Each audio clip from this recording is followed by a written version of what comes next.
Okay guys, we're here again.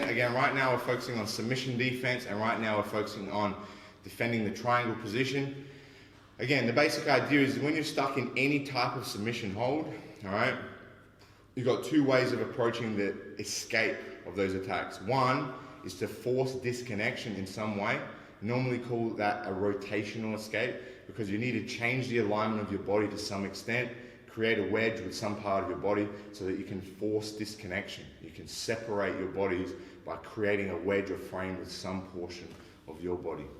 The secondary approach is generally called a stacking escape, where you use the top position and your ability to drive weight and pressure down into your opponent to crush the structure of the position itself.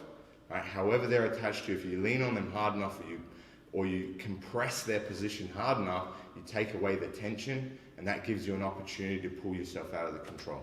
Okay? So we're going to have a look at here at that secondary approach. We've talked about learning how to create a looser position. Now that's not always going to be possible. Generally speaking, when my opponent locks his leg, okay, if I can keep my elbow on the far hip, as I twist my body, because I'm blocking his hip, I'm creating some type of frame with my arm. As I twist, I open up the triangle slightly. The problem is our arms aren't always going to be in strong position. Sometimes they end up in horrible situations here. And now when my partner locks and I turn, I can't break the position or I can't loosen the triangle. And I don't have much time here. So what I'm going to do here instead, and this is a really important detail, is my hand's going to come on the knee and my secondary hand comes here and protects my arm inside. Why is that so important? And that's something that we focus on here as well. I need to protect the arm that's on the inside. Because if my opponent can reach my wrist or my hand on the inside and they can control that arm, if I'm on the top here, they can start to stretch my hand away. And if they do that, I have other threats that are a big deal. So again, I protect the knee in the knee here. I protect my own wrist. And now I'm going to use my body weight to drive my hands and his knee to the mat.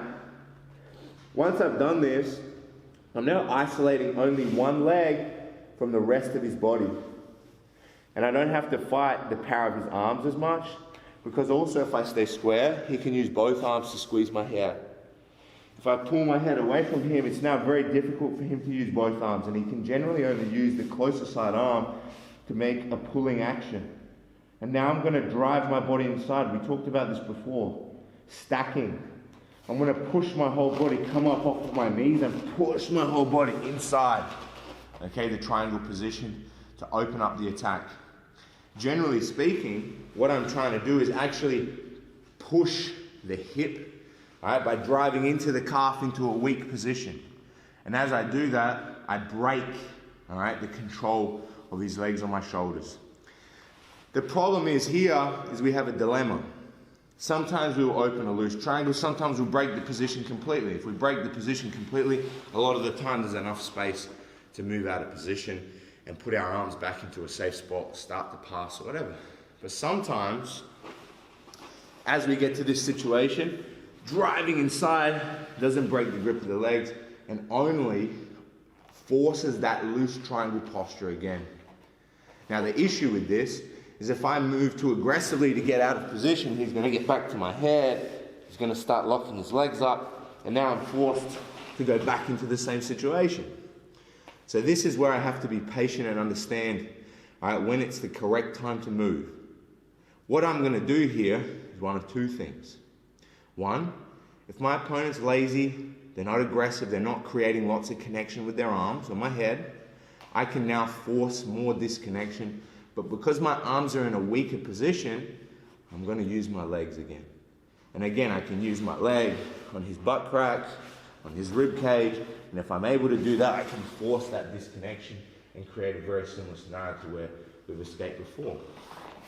The secondary situation is when my opponent really attempts to hold my head and neck.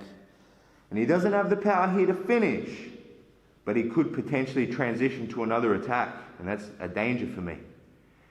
And if I'm not aggressive with my weight and pin my partner's hip and thigh to the mat, he might transition to another attack. He might go to my back. If I don't control him, if I'm lazy, he might go to my arm and start to pivot his hips to attack. So what I'm going to do is use my body weight on his thigh. So when he tries to move, he can't go to my back. When he transitions for the arm, I pin his hip and I stay connected to him when I don't move. And when my partner forces this connection to allow him to move, he pushes on me, up, he lets me move again. Because when he decides that he's going to force disconnection, he tells me, all right, that it's time for me to move again because he's not holding me. And when he's not holding me, I can move freely to escape the position.